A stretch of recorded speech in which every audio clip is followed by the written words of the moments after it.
Welcome to eHealth Learning, inspiring professionals worldwide. Okay, so I'm going to switch gears just a little bit here and talk about posture more specifically. So there's different definitions of posture, being that the body, where the position of the body is in relation to space. It's determined and maintained by the coordination of various muscles that move the limbs, by proprioception, by our ability to understand where we are in space, as well as balance. It's also an attitude in the body.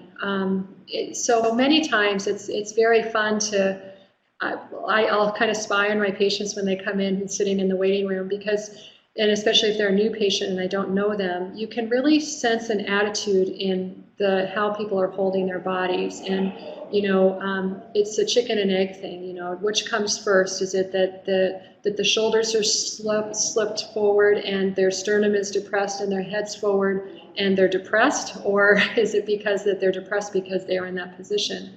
So I had a client this morning who I was talking to about postural positioning, and she has arm problems. And so I did an exercise with her and I said, let's sit on the front of your sit bones and open your legs a little bit wider, so you have to bring your sternum up and your shoulders have to come down and back.